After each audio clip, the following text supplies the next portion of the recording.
आपने मुंबई के धारावी स्लम का नाम सुना होगा। इस स्लम का कायाकल्प करने के बारे में दशकों से सोचा ही जा रहा है, लेकिन अब जाकर इस पर असल में बात आगे बढ़ी।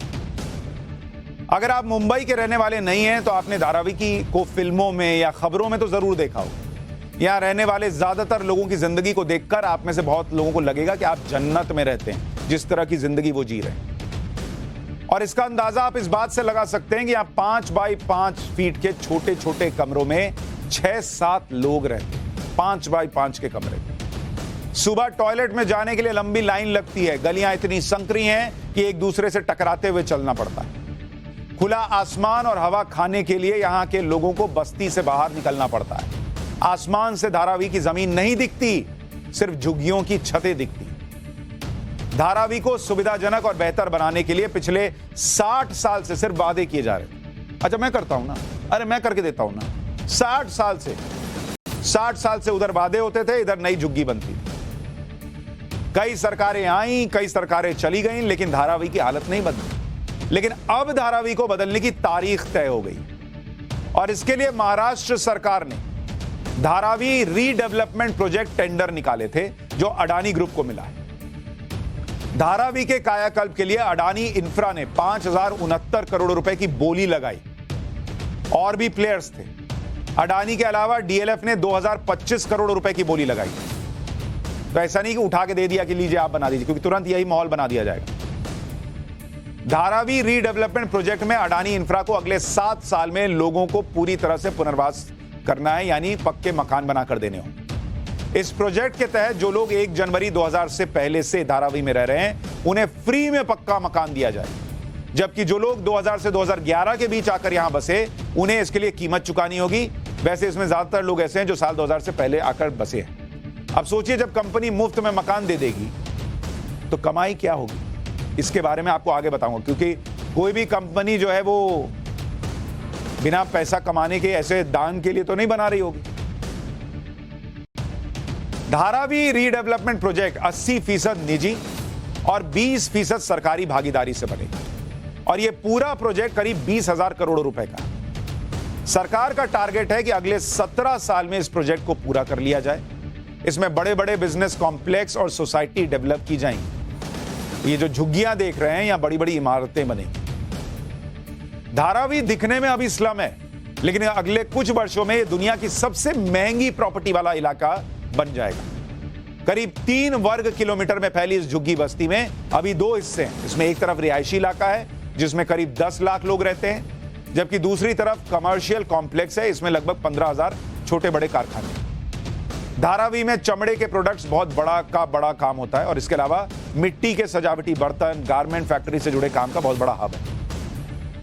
यहां तैयार सामानों को देश विदेश में बेचा जाता है और इससे 1 लाख से ज्यादा लोगों को रोजगार मिलता है। एक अनुमान के मुताबिक धारावी में हर साल लगभग 8,000 करोड़ रुपए का कारोबार होता है, यानी बिजनेस के लिहाज से यह पूरा बहुत महत्वपूर्ण इलाका है। लेकिन यहां रहने वाले लोगों की जिंदगी हमेशा से ही बहुत मामूली रही। मतलब लोग पैसा बना रहे हैं, लेकिन इनको नहीं मिलता। ये गरीब के गरीब ही रहे। इसलिए बार बार धारावी को बदलने के सपने दिखाए जाते हैं। धारावी बस्ती को पक्के मकान देने का वादा पिछले 60 साल से चल रहा है। आप सुनेंगे तो हैरान रह जाएंगे कि कैसे इस देश में काम होता रहा है। 1960 के दशक में धारावी के लोगों को पक्के मकान देने के लिए धारावी कोऑपरेटिव हाउसिंग सोसाइटी की स्थापना की गई। तब इस सोसाइटी ने करीब 300 फ्लैट और लगभग 100 दुकानें बनाई।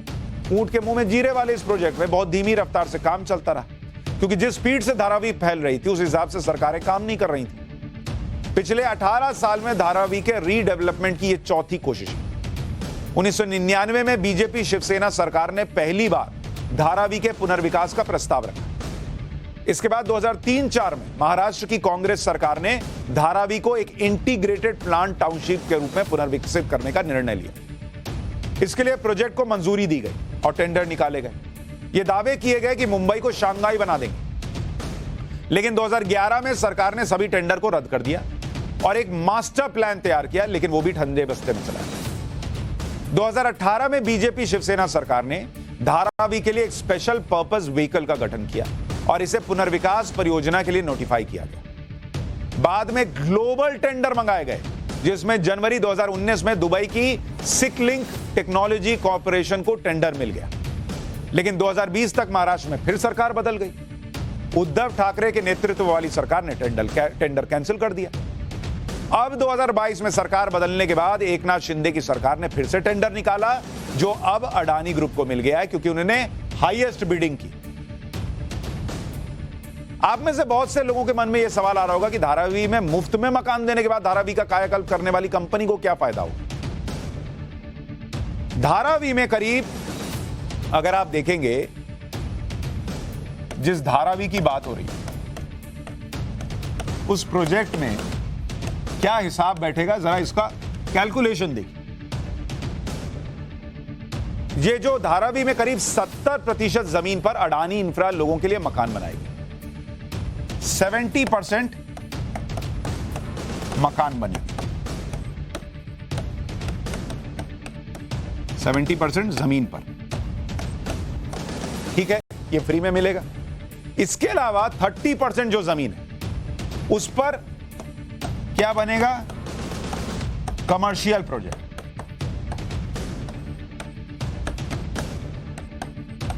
इस पर कमर्शियल प्रोजेक्ट बनेगा। यहीं से कंपनी की कमाई होगी, क्योंकि धारावी मुंबई का सबसे पॉश इलाके में से एक है। यहां आसपास के इलाके में ऑफिस स्पेस की कीमत बहुत ज्यादा है। 25 लोगों के लिए करीब 1800 स्क्वायर फीट वाले ऑफिस का किराया करीब 5 लाख रुपए, और ये आज का रेट है। आने वाले दिनों में क्या होगा आप सोच सकते हैं, जब तक ये प्रोजेक्ट बनकर तैयार हो। लेकिन कंपनी के मुनाफे से ज्यादा उन लोगों के बारे में सोचिए जिन्हें झोपड़पट्टी से निकलकर ये जो 70% जमीन पर ये जो मकान बनेंगे, और वो जो झोपड़ी में रहते हैं वो बाहर निकलेंगे, फ्लैट में रहेंगे, जिनकी कई पीढ़ियां गुजर गई, जो इन तंग गलियों से निकलकर बाहर खुली हवा में सम्मान के साथ जीना चाहते हैं लेकिन जी नहीं पाए। उसके लिए भी कोई नरेंद्र मोदी लगे, कोई ऐसी सरकार लगे जो ये करके दे, ये अपने आप में अजीब हो गया। और मैंने आपको दिल्ली का दिखाया था अभी कुछ दिन पहले। दिल्ली में नरेंद्र मोदी ने यहां भी झुग्गी में रहने वालों को फ्लैट की चाबी दी, और मैंने आपको दिखाया था कि कैसे कांग्रेस के जमाने में कहां कोने में, खोपचे में कोई जगह पे बन जाता था जहां लोग रहने भी नहीं जाते थे। खंडर बना हुआ है कई जगहों पर, और यहां दिल्ली में पॉश इलाके में झुग्गी झोपड़ियों में रहने वालों को घर बनाकर दिया गया। वैसा ही अब धारावी में होने वाला है। शायद आपको पता नहीं होगा कि 19वीं सदी में सबसे पहले तमिलनाडु के मछुआरे धारावी में आए और यहां बस गए। इसके बाद 1950 के दशक में ब्रिटिश राज में अंग्रेजों ने बॉम्बे को अपना बिजनेस हब बनाया और कई बड़े उद्योग स्थापित किए। इसके लिए बहुत बड़ी संख्या में मजदूरों की जरूरत पड़ी, जिन्हें धारावी में बसाया गया। तब से आज की तारीख में धारावी दुनिया की तीसरी और एशिया की सबसे बड़ी झुग्गी बन चुकी है। यहां बड़ी संख्या में मुसलमान रहते हैं, बड़ी संख्या में दक्षिण भारतीय भी रहते हैं। सबसे बड़ी बात, धारावी जिस लोकसभा और विधानसभा सीट में आती है, वहां पर हमेशा कांग्रेस या फिर शिवसेना का दबदबा रहा है। बड़ी संख्या में ऐसे वोटर भी हैं जिनके बारे में माना जाता है कि वो कभी बीजेपी को वोट तक नहीं देते। इस लिहाज से बीजेपी को इससे कोई बड़ा फायदा नहीं होगा कि वोट मिल जाएगा। फिर भी धारावी के लोगों के जीवन को बदलने वाली योजना को लागू किया जा रहा है, बिना इस बात को सोचे कि फायदा किस वर्ग का हो। धारावी को दशकों से इस तरह से न सिर्फ बनाए रखा गया, बल्कि यहां पर स्लम टूर करा के स्लम टूरिज्म चल रहा था। भाई, भारत की गरीबी का प्रचार किया जाता रहा। दुनिया भर के लोग धारावी को देखने आते हैं और इसके लिए पैसे देते हैं, और हमारे यहां पैसे देके दिखवाते हैं कि देखो हम कितने गरीब हैं, देखो फोटो खींचो। धारावी को अच्छी तरह घूमने के लिए बाकायदा स्लम टूर पैकेज तैयार किया गया। इसका नाम है धारावी स्लम टूर, और इस ट्रिप में धारावी की छोटी छोटी गलियों से लेकर लोगों को 5x5 के एरिया में बने छोटे छोटे मकान दिखाए जाते हैं। अच्छा, अंग्रेजों को ये सब देख के आंखें फटी रह जाती हैं। ओह माय गॉड, इंडिया की गरीबी। फोटो खींच कर फिर जाके वो वही इंडिया की गरीबी का फोटो बनाते हैं, उसकी वीडियो बनाते हैं, उसकी फिल्म बनाते हैं। तो उसको दिखाइएगा ये, तो वो क्या छवि लेके जाएगा।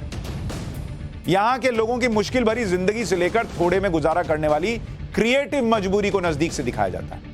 अगर आप धारावी का शॉर्ट ट्रिप करना चाहते हैं, मतलब 1 से 2 घंटे के लिए धारावी में घूमना चाहते हैं, तो इसके लिए 500 से 1000 रुपया लगता है भाई। अगर ग्रुप टूर करना चाहते हैं, मतलब ग्रुप में जा रहे हैं, तो 5 से 6 लोगों का अगर ग्रुप है तो 15 से 2000 रुपए प्रति व्यक्ति का चार्ज लगेगा। अगर अकेले सोलो ट्रिप करनी हो किसी गाइड के साथ, तो 5000 से 7000 रुपए देने पड़ सकते हैं। ज्यादातर विदेशी पर्यटक गाइड के साथ ही धारावी घूमते हैं। यानी धारावी को घूमने का पूरा बिजनेस मॉडल है। इसके अलावा धारावी फिल्मों की शूटिंग के लिए बहुत पसंदीदा जगह है। यहां आए दिन फिल्मों की शूटिंग होती रहती है। साल 2008 में स्लम डॉग मिलियनेयर फिल्म आई थी ना, यहीं शूट हुई। इसके अलावा ब्लैक फ्राइडे, गली बॉय, बहुत सी फिल्मों की शूटिंग धारावी में हो चुकी है। लेकिन अब वो धारावी बदलेगा, और धारावी बदले ना बदले, सबसे इंपॉर्टेंट बात यह है कि इन झुग्गियों में रहने वालों की जिंदगी बदले।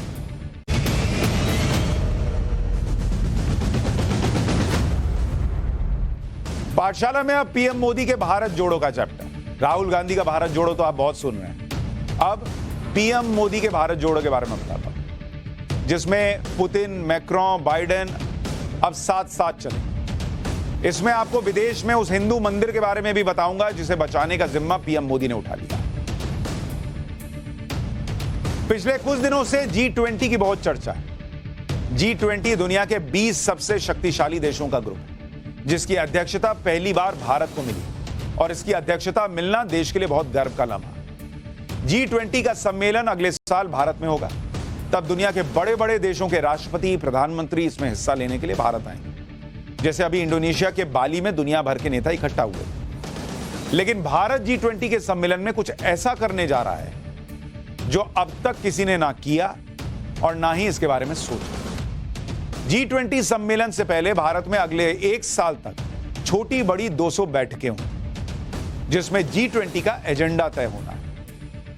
अब ठीक है, बैठक है, कहीं भी हो सकती थी, लेकिन मोदी सरकार इन बैठकों के जरिए भारत की कूटनीतिक ताकत तो दिखाएगी, लेकिन इसके साथ एक और प्लानिंग कर ली कि दुनिया के देशों का परिचय भारत की सांस्कृतिक और ऐतिहासिक विरासत से भी करवाया जाएगा। कुछ लोग जो हैं अपने जमाने में धारावी घुमाते रह गए। नरेंद्र मोदी कह रहे हैं कि इंडिया की जो सांस्कृतिक विरासत है वो इन लोगों को दिखाई, क्योंकि इनके साथ पूरा डेलीगेशन आएगा, इनके साथ विदेशी मीडिया आएगा, फोटो खींचेगा, क्लिक करेगा।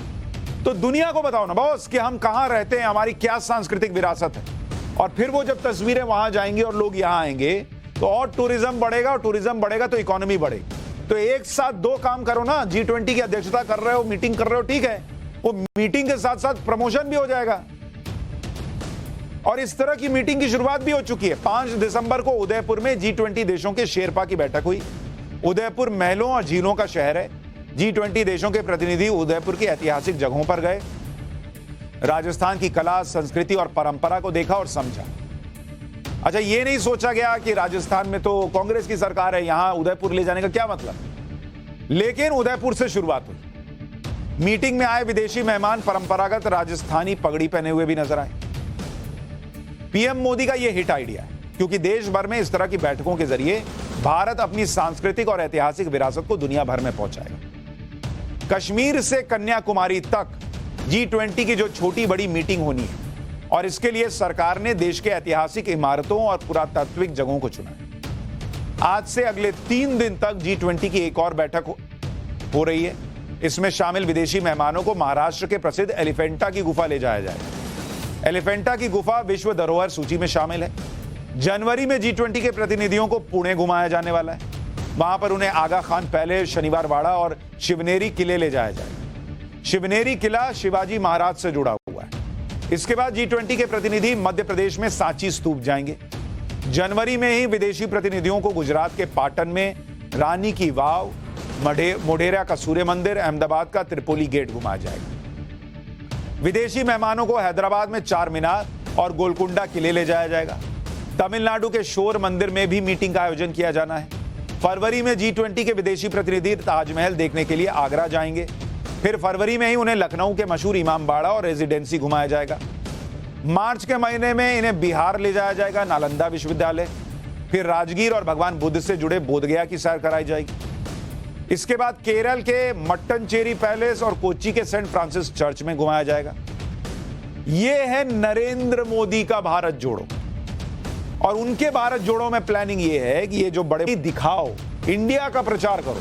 फिर ये लोग आएंगे, कोई डॉलर में खर्च करेगा, कोई पाउंड में खर्च करेगा। इंडिया ऑलरेडी इतना तेजी से बढ़ रहा है, इंडिया और तेजी से बढ़ेगा, लोगों को रोजगार मिलेगा। यह लिस्ट बहुत लंबी है जो अभी आपको बता रहा हूं, सबके बारे में बताऊंगा तो शो खत्म हो जाएगा। कुल मिलाकर अगले 1 साल के अंदर देश के 55 शहरों में G20 से जुड़े कार्यक्रम आयोजित होने वाले हैं। पूरब से पश्चिम, उत्तर से दक्षिण तक भारत में हर धर्म, हर मजहब से जुड़ी ऐतिहासिक, धार्मिक और सांस्कृतिक विरासत पर G20 देशों के प्रतिनिधियों को ले जाया जाएगा। मोदी सरकार की कोशिश है कि भारत के पर्यटन स्थलों की पूरे विश्व में नए सिरे से branding.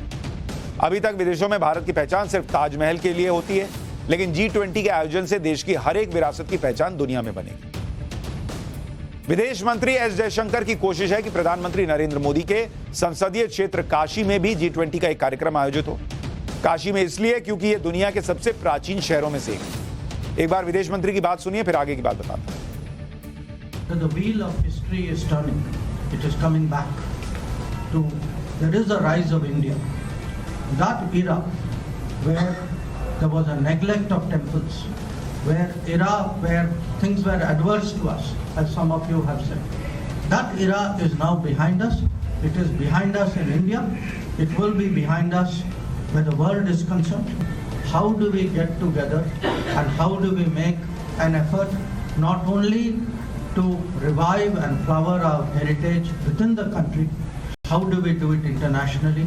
It would, for me, be a great privilege, a great honor to be associated with this endeavor. I can see a lot of progress there.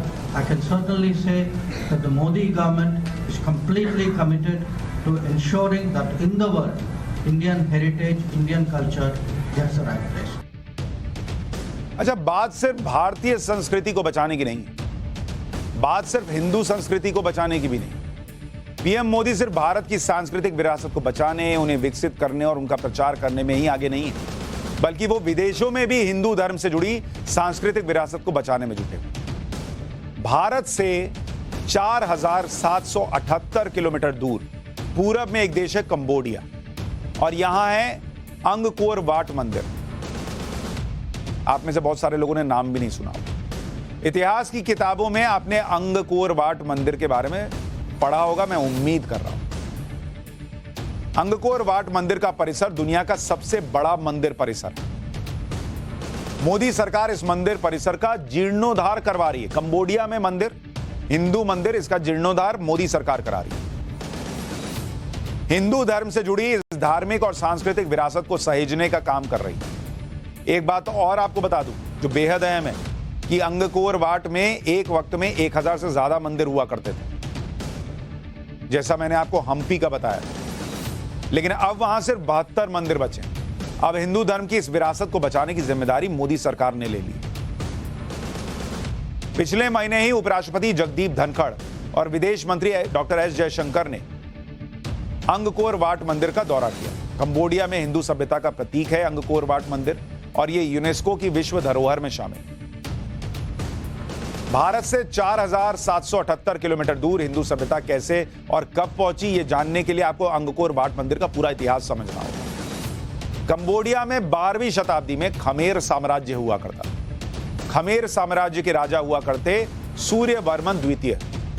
उन्होंने ही साल 1113 से 1150 के बीच यहां शासन किया, और इसी दौरान उन्होंने यशोधरपुर यानी आज के अंकोर में हिंदू मंदिरों के लिए एक भव्य परिसर बनाया। राजा सूर्यवर्मन ने हिंदू धर्म से प्रभावित होकर अपने साम्राज्य में मंदिर परिसर बनवाया, जो बाद में दुनिया का सबसे बड़ा मंदिर परिसर बना। यह पूरा परिसर 402 एकड़ में फैला हुआ है, और उस दौर में राजा सूर्यवर्मन द्वितीय ने 1000 से ज्यादा मंदिर यहां बनवाए थे। अंगकोर वाट में भगवान विष्णु से जुड़े मंदिर हैं। राजा सूर्यवर्मन ने हिंदू धर्म से प्रभावित होकर अपने साम्राज्य में यह मंदिर परिसर बनवाया, जो कि पूरी तरह से हिंदू कॉस्मोलॉजी यानी हिंदू ब्रह्मांड विज्ञान पर आधारित है। अंगकोर वाट मंदिर परिसर में दीवारों पर निर्माण शैली ठीक वैसी ही है जैसी भारत के प्राचीन मंदिरों में होती है। दक्षिण भारत के मंदिरों की दीवारों पर भी ऐसी ही कलाकृतियां और चित्र आपको दिख जाएंगे। पूरे परिसर में भगवान विष्णु की मूर्तियां मिलेंगी। भगवान विष्णु की 16.5 फीट की मूर्ति भी मंदिर के अंदर मौजूद है। आपको सिर का हिस्सा भगवान बुद्ध की तरह दिखेगा, लेकिन आप ध्यान से हाथों को देखेंगे तो यहां 8 हाथ दिखेंगे। दरअसल 13वीं सदी में इस मंदिर को बुद्ध मंदिर में बदलने की कोशिश की गई थी। उसी कोशिश में इस मूर्ति से भगवान विष्णु का सिर अलग कर बुद्ध का चेहरा लगा दिया गया। मंदिर परिसर में शेषनाग की भी मूर्ति लगी हुई है। शेषनाग का संबंध भगवान विष्णु से ही है। मंदिर के शिखर की दीवारों पर मानव चेहरे की आकृति बनाई गई है। ऐसा लगता है कि यह चेहरा भगवान विष्णु के चेहरे को दर्शाने के लिए बनाया गया है। मंदिर परिसर में एक नहीं कई जगहों पर ऐसे चेहरे बनाए गए हैं। एक मंदिर के शिखर के चारों तरफ ऐसे चेहरे बनाए गए हैं जैसे 4 सिर वाले भगवान। अंगकोर वाट के ठीक जैसी सांस्कृतिक विरासत भारत में भी है और उसे भी सहेजने पर किसी का ध्यान नहीं गया। त्रिपुरा में ऊनाकोटी नाम की एक जगह है जहां पहाड़ पर 99,99,999 पत्थर की मूर्तियां, 1 लाख से एक कम, 99,99,999 पत्थर की मूर्तियां। ऊनाकोटी में कोटि का मतलब होता है करोड़। यहां पर मूर्तियों की संख्या जो आपको बताई, माफ कीजिएगा 1 लाख कह रहा था, 1 करोड़ से कम, 99,99,999 यानी 1 करोड़ से एक कम। यह एक पहाड़ी इलाका है जो दूर दूर तक घने जंगलों और दलदली इलाकों से भरा है। अब ऐसे में जंगल के बीच में लाखों मूर्तियों का निर्माण कैसे किया गया होगा, आप सोचिए ना कि इतने दुर्गम इलाके में कैसे अंगकोर वाट के मंदिरों की दीवारों पर जैसी मूर्तियां उकेरी गई हैं, ठीक वैसी मूर्तियां ऊनाकोटी के पहाड़ियों पर दिखती। आप जो तस्वीर देख रहे हैं, देखिए उसमें आंख है, नाक है, कान, मुंह सब दिख रहा है और माथे पर एक आंख की आकृति दिख रही है। इस आकृति को देखने से ऐसा साफ लग रहा है कि यह भगवान शिव का चेहरा है। दूसरे पत्थरों में भी कई चेहरे उकेरे हुए दिखते हैं। ये देखिए तस्वीर, कितने लोगों को पता है कि ये है? भाई ताजमहल की टोटी पकड़ के फोटो खिंचवाइए। इन तस्वीरों को दिखाने का मकसद यह है कि जैसी निर्माण शैली त्रिपुरा के ऊनाकोटी में दिखती है, उसी से मिलती जुलती शैली अंगकोर वाट में दिखती है। अब भारत सरकार अंगकोर वाट के मंदिरों के जीर्णोद्धार का जिम्मा ले रही है ताकि भारत से दूर सनातन सभ्यता के प्रतीकों को सहेजा जा सके। ऊनाकोटी की इन मूर्तियों को लेकर त्रिपुरा में एक पौराणिक मान्यता भी है जो वहां के लोगों की जुबान पर है। मान्यता है कि एक बार भगवान शिव समेत 1 करोड़ देवी देवता कहीं जा रहे थे। रात हो जाने की वजह से बाकी के देवी देवताओं ने शिवजी से ऊनाकोटी में रुकने को कहा। शिवजी मान गए, लेकिन उन्होंने यह भी कहा कि सूर्योदय से पहले ही सभी को यह स्थान छोड़ देना होगा। लेकिन सूर्योदय से पहले केवल भगवान शिव जग पाए, बाकी सारे देवी देवता सोते रहे। यह देखकर भगवान शिव क्रोधित हो गए और श्राप देकर सभी को पत्थर बना दिया। इसी वजह से यहां 99,99,999 मूर्तियां हैं, यानी 1 करोड़ से एक कम। यह पौराणिक मान्यता। कंबोडिया के अंगकोर वाट मंदिर के जीर्णोद्धार के साथ साथ मोदी सरकार कुछ और पड़ोसी देशों में बने हिंदू विरासत को संजोने के लिए भी कदम उठा रही है। जैसे नेपाल, जिसका संबंध माता सीता से। केंद्र सरकार ने नेपाल में अयोध्या सर्किट के लिए 200 करोड़ रुपए दिए। अयोध्या से नेपाल के जनकपुर तक सर्किट बनाया जाएगा। इसी तरह श्रीलंका में भी एक प्राचीन हिंदू मंदिर है। मंदिर का नाम थिरुकितेश्वर मंदिर है और उसका जीर्णोद्धार भी केंद्र सरकार ने करवाया। यह मंदिर भगवान शिव से जुड़ा हुआ है।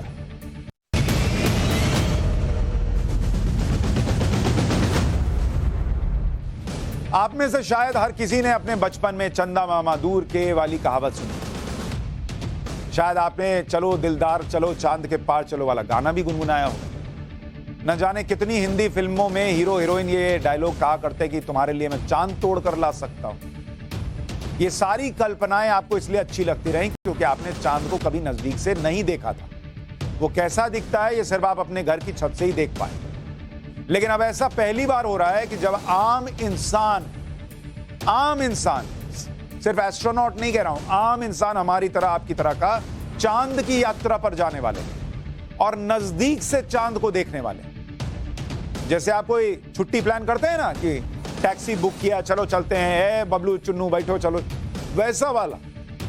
ठीक उसी तरह से चांद की यात्रा के लिए रॉकेट बुक किया गया है। आप टैक्सी बुक करते हैं और टैक्सी से चांद थोड़ी जाइएगा, रॉकेट बुक हुआ है जिसमें बैठकर कुछ लोग चांद की यात्रा पर निकल जाएंगे और घूमकर वापस धरती पर भी आएंगे।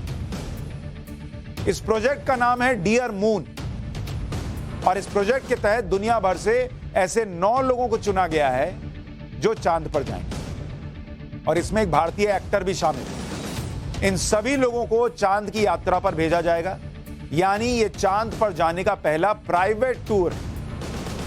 आज पाठशाला में आपको इसी के बारे में डिटेल में बताऊं।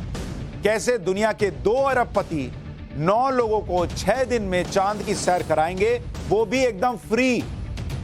Free boss, free free free. हमारे यहां नेता ही फ्री थोड़ी देते हैं, और भी हैं फ्री देने वाले, और वो वोट भी नहीं मांग रहे। बताइए, अब आप कहेंगे कौन है वो दिलदार अरबपति जो इस यात्रा का खर्चा उठा रहे हैं? उनसे भी आपको मिलवाऊं। जिस प्रोजेक्ट डियर मून के तहत चांद की यात्रा करवाई जा रही है, उसके बारे में थोड़ा पहले सुन लीजिए। डियर मून प्रोजेक्ट दुनिया की सबसे बड़ी private space company space x का प्रोजेक्ट, जो अपने ट्विटर वाले भैया है ना एलन मस्क, उनकी कंपनी है। एलन मस्क स्पेस में एक्सप्लोर करने के लिए लगातार प्रयोग कर रहे हैं। एलन मस्क इससे पहले स्पेस में भी आम लोगों को भेज चुके हैं। सितंबर 2018 में एलन मस्क ने डियर मून प्रोजेक्ट का ऐलान किया, जिसके तहत स्पेस एक्स के रॉकेट से 9 लोग चांद की सैर कर सकते हैं। इस रॉकेट की सभी सीटें जापान के अरबपति बिजनेसमैन युसाकु माइजावा ने खरीदी। युसाकु माइजावा ने ऐलान किया है कि वो अपने साथ 8 आम लोगों को मुफ्त में चांद की सैर कराएंगे। मतलब एक वो हो गए और बाकी 8 लोग जिनको वो फ्री में ले जाएंगे। इसके लिए दुनिया भर से एप्लीकेशन भी मांगे गए, जिसके बाद 11 लोगों को सिलेक्ट किया गया और इनमें से 2 लोग बैकअप में। अगले साल 2023 में जापान के अरबपति युसाकु माइजावा ने इस प्रोजेक्ट में अपने साथ चांद की यात्रा पर जाने के लिए 10 लोगों को पहले सेलेक्ट किया। ये 10 लोग कौन थे भाई? एक तो जिसका पैसा लग रहा है वो तो जाएगा ही ना, जिसका बैट है वो तो बैटिंग करेगा ही ना। तो युसाकु माइजावा जापान के अरबपति बिजनेसमैन, ऑनलाइन फैशन मॉल है इनका जोजो टाउन, उसके मालिक हैं। ये इनका फोटो लगी हुई है। दूसरे हैं देव जोशी, ये भाई साहब इंडियन एक्टर है। बालवीर जैसे सीरियल में बालवीर का रोल निभा चुके हैं, तो बालवीर अब सच में चांद पर जाएगा। तीसरा है स्टीव आओकी, अमेरिकी डीजे हैं और प्रोड्यूसर, फैशन डिजाइनर। तो डीजे बजाते बजाते सीधा चांद पर चले गए। इनको तो चांद भी वो डीजे वाला गोल दिखता होगा, डिकचिक डिकचिक। टिम डॉट, अमेरिकी यूट्यूबर हैं, कई बार एलन मस्क का इंटरव्यू किया। येमी एड, चेक रिपब्लिक के आर्टिस्ट हैं और कोरियोग्राफर हैं। उनकी फोटो भी डाल दीजिए भाई, ये हैं भाई साहब येमी एड। फोटो देखिएगा तभी ना सपने में आएगा कि काश इसकी जगह मैं होता। फोटो ही नहीं देखे रहिएगा तो धुंधला दिखेगा। कारिम इलिया ब्रिटेन के फोटोग्राफर हैं और फिल्म मेकर हैं। अंडर वाटर फोटोग्राफी के लिए मशहूर हैं, अब चांद पर जाकर फोटो खिंचवाएंगे। टीओपी चोई शोंग योन, म्यूजिशियन और एक्टर हैं, दक्षिण कोरिया के प्रसिद्ध के पॉप ग्रुप के मेंबर थे। रियानन एडम आयरलैंड के फोटोग्राफर हैं, अलग अलग तरह से तस्वीरें क्लिक करने के लिए मशहूर है। 9वां और आखिरी व्यक्ति है ब्रेंडन हॉल, अमेरिकी फिल्म मेकर हैं, नेचर पर फिल्म और डॉक्यूमेंट्री बनाते हैं। कुछ और लोग भी हैं, ये क्यों हैं ये अभी आगे बताऊंगा। कैटलिन फेरिंगटन अमेरिकी स्टोन बर्डर हैं और इन्होंने स्कीइंग भी की है, स्नोबोर्डिंग में ओलंपिक गोल्ड जीत चुकी हैं। डियर मून प्रोजेक्ट में बैकअप क्रू मेंबर है, मतलब इनमें से 9 में से कोई बीमार पड़ गया, नहीं गया तो इनको मौका मिल जाए, वेटिंग लिस्ट में है। मतलब मियू जापान के डांसर और कोरियोग्राफर हैं, डियर मून प्रोजेक्ट में बैकअप क्रू मेंबर। और आखिरी युसाकु माइजावा, अच्छा ये 11 ही। युसाकु माइजावा समेत 9 लोग इस मिशन के तहत चांद पर जाएंगे। अगर कोई नहीं जा पाता है तो उसकी जगह बैकअप क्रू मेंबर को ले जाया जाएगा। सारे क्रिएटिव लोग, 9 लोगों को फ्री में चांद की यात्रा कराने वाले जापानी अरबपति युसाकु माइजावा के बारे में भी थोड़ा सुन लीजिए। कौन है भाई जो पैसा लगा के दूसरों को चांद दिखाने ले जा रहा है? क्योंकि बहुत इंटरेस्टिंग कैरेक्टर है। युसाकु माइजावा जापान के अरबपति कारोबारी, अपने अनोखे अंदाज के लिए मशहूर है। जापान की सबसे बड़े ऑनलाइन फैशन मॉल जोजो टाउन के फाउंडर हैं। युसाकु माइजावा जापान के पहले सामान्य नागरिक हैं जिन्होंने इंटरनेशनल स्पेस स्टेशन की यात्रा की थी। 8 दिसंबर 2021 को रशियन सोयूज रॉकेट से इंटरनेशनल स्पेस स्टेशन गए थे और 12 दिन वहां रहने के बाद वापस लौट आए। ये जब वो गए थे इंटरनेशनल स्पेस सेंटर, तो उसकी तस्वीर दिखा रहा हूं। तो ये भाई एक बार वहां ऊपर होकर आ गए, अब ये दूसरों को लेकर जा रहे हैं चांद पर। इंटरनेशनल स्पेस स्टेशन में युसाकु माइजावा ने अपने सहयोगियों के साथ बैडमिंटन भी खेला।